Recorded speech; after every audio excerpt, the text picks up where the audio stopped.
I want to know, as a wrestling fan, when you first became aware that there was someone making decisions about what you were seeing and pulling your strings.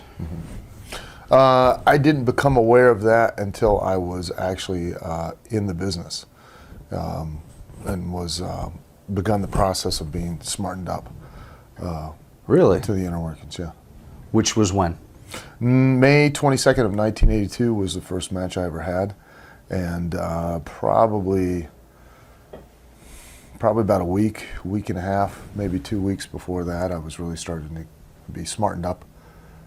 Who was the booker that you were working for? Louis Tilley. Robert Fuller might have been the booker, I think, at that time, because the Fullers and Tilley were coming up into Ohio, and I began working there, and then would travel out to Missouri and work for Muchnick and Harley Race, and then go up for Vern in Minnesota, and then would go work occasionally for the original Sheik at Farhat, and then George Cannon in Windsor. And these are huge names that we're dealing with here. So from a creative standpoint, who had impressed you the most? Well, they all did, because they all were successful in their own territories at that, for different reasons at those times. Right. Muchnick's territory back in the early '80s, wrestling at the Chase and in St. Louis, he drew from. It was like a conglomeration. He had, Fritz Von Erich, loan talent to him. Had his sons go in there, and Dory and Terry.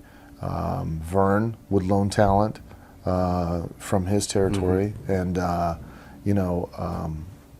so he brought in.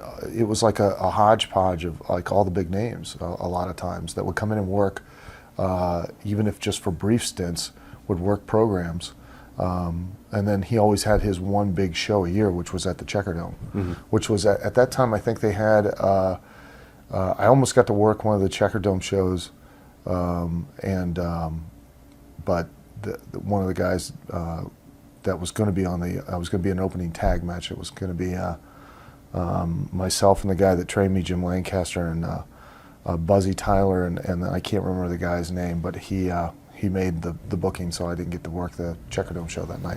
But there were on the show. I mean, there was Dick the Bruiser, there was Harley Race, there was Dusty Rose, there was Greg Valentine, all three Von Erich boys, Dory Funk, Ken Patera, Crusher Blackwell.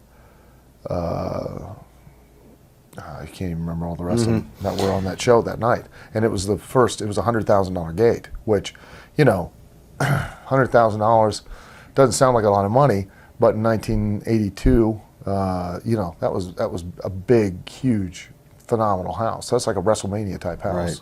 So.